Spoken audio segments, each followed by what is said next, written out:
It's all part of the gig. In Westenders this month, I'll be meeting up with an actor from the North East who's part of the Billy Elliot Company.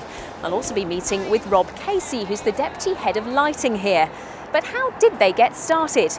Let's find out. Well, Stevie, thank you so much for joining us. First of all, tell us about how you got involved in amateur theatre. I first got involved when I was 17, 18. I'd gone to college. A couple of my mates went to CTS, Cleveland Theatre School, this amateur theatre production company. And I sort of knew about it at school, but didn't really do much about it. Walked in the doors and discovered that it was very different from college. College was very learning based, it was quite academic as well, while as CTS was nitty gritty, get down to it and let's put on a performance. And they put on some amazing performances as well. And what did being part of CTS mean to you? It gave me a platform to perform, and it gave me the opportunity to bring out a little bit of confidence that I was lacking in. It's it's good more ways than one. Obviously you want to become a better performer, become a better singer, become a better dancer, which it does do that. But it just helps, and it did that with a lot of kids there. It was like a family when you walked into that place, it really was. And when I go back up north, I always like to go back to my old college, and I always go back to CTS and teach kids, and because I think theatre is such an important thing, and kids should appreciate it, and it's a good way for kids to go through, just to help them socially as well as bringing out the talents in them. There was a different level of performance in CTS. You could see it in the students' eyes. When they were on stage, it was just magic in that place. Rob, thank you so much for joining us here on Stage Talk. So tell us first of all, how did you get involved in amateur theatre? So my first experience was when I was at school, and just getting involved with school productions in any way you can when you're at school, and then from that it kind of grew into doing productions in my local theatre, and then from that people in my local theatre used to work in theatres around North London, so I kind of went with them as their friend and co-worker from where I worked up and helped them with amateur theatre up there. So it kind of spread from where I live, which is outside of London, kind of before I'd even thought about going into it as a career, already in not the depths of London, but in outskirts of London, doing little bits and bobs of amateur theatre, just kind of helping put the shows in, get them up and running, and then go and sometimes even staying and operate the show. So were you both on and off stage during that time, or were you purely focusing on the technical? It was purely technical from that point on. When I first was at school, I was on stage, but that quickly stopped. And I went on to the backstage areas, and I've carried on that throughout.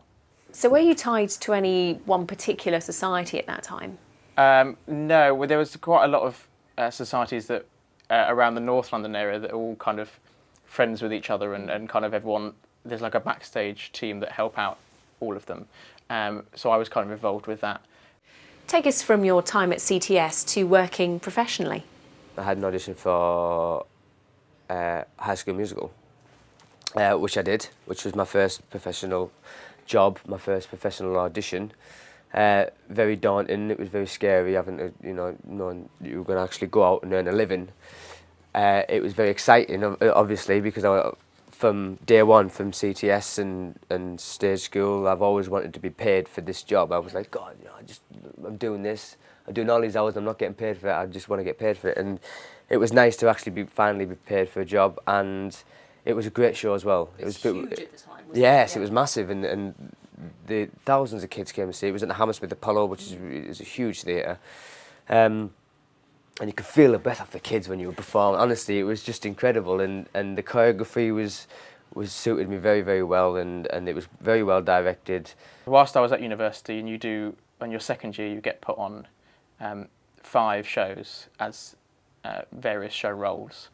And for one of them, I was the chief electrician for a production of West Side Story.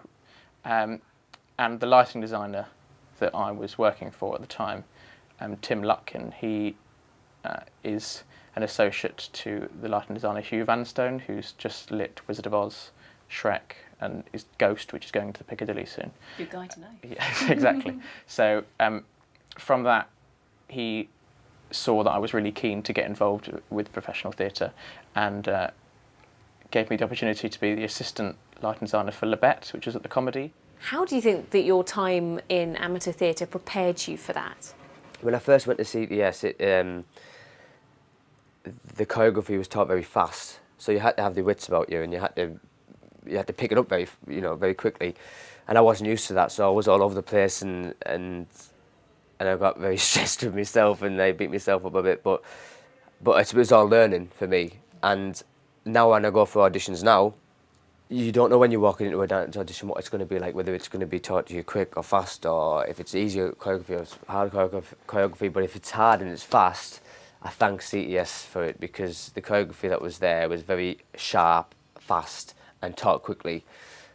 So that's helped me prepare for that. You kind of see the productions at their raw stages, I'd say, in comparison to what I'm seeing now. It's more, you get involved with, you've only got £10, but you've got to make all of this happen, and you have to kind of work out how you're going to do that, and you work like into ridiculous hours of the morning for no pay, and have like skip lunch, dinner, just to get everything done. And it was, I say that's a fantastic thing for people to do at the beginning, because you're seeing everything at possibly one of the hardest times you're going to work in your career for no pay, because you're working so hard, because you feel at the time really passionate that you need to get that show up and running, because it's more of a friendship group, I suppose, that usually you're involved in if you're within the amateur theatre. And then when you move on to professional theatre, you bring those skills with you, but you go into more sociable hours, and you get paid for the privilege of doing the work that you've been doing for, it could be years or just months that you've been doing for free. So take us from your time in High School Musical to your current show, Billy Elliot. 2008, High School Musical, did it for a summer. Obviously, it was fantastic. I managed to land to be in the company of Hairspray, which I did for a year with Michael Ball and Billy Connolly, which was great fun, and it was a great show. Very American, very smiley, happy, but you know, the audiences were up on their feet. You Can't Stop the Beat at the end for the finale, and everyone was up and dancing, and everyone came out with a smile on their face as well. And you know, it was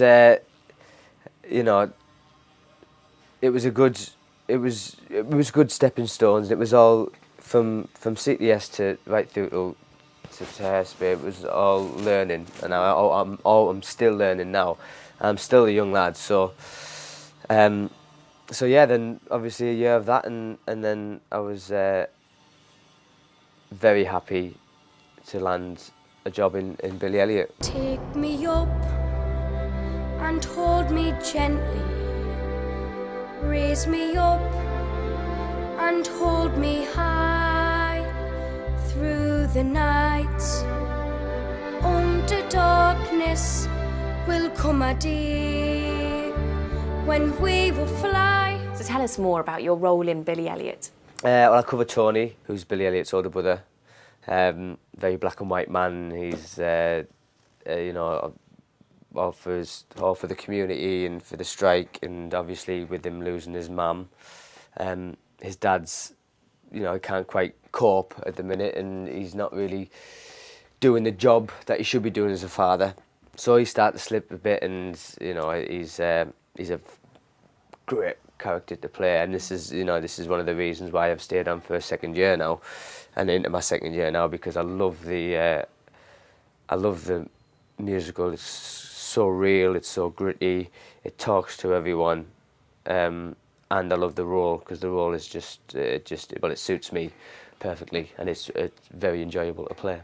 And obviously, being from Teesside, you were halfway there with the accent. I've got to make it a little bit more Georgian, and put it on a little bit more. But yeah, it definitely helps. It definitely helps. And obviously coming from Hairspray when I was very American, and putting on that American accent, it was very easy to. I just let it flow now, and it's a lot easier. It does help. It was kind of like 2 weeks of just getting my head straight after university, and then a job came up at Billy Elliot for an acting deputy head of lighting, because the head of lighting had left, the deputy was stepping up as an acting head, and they needed somebody to come in. So I applied just on the off chance, because I used to dep here, and I thought that maybe it would be something that would work in my favour. And luckily I got the job as the acting deputy head, and then after a month or so I had to reapply, and the position was available as the actual deputy head of lighting, and so I reapplied for that and got the position, and that was 10 months ago now. So do you have any top tips or words of wisdom for people who are watching this and would love to do what you're doing?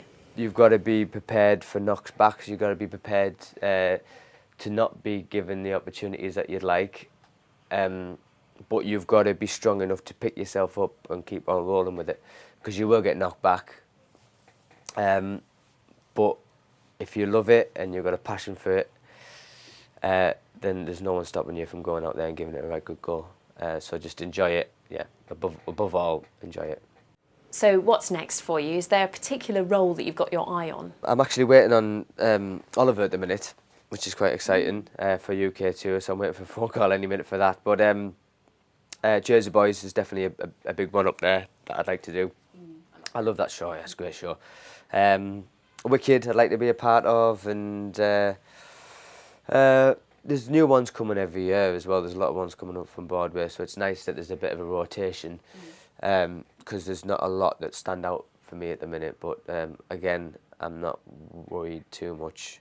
I'm a young lad, and I still haven't done any TV yet, which I'd like to do. Until now, yeah. Two inspiring stories there from two graduates of the amateur stage who've made it onto the professional one. Thanks so much to Rob and to Stevie for joining us, and you can join us again next time for more Westenders. Electricity.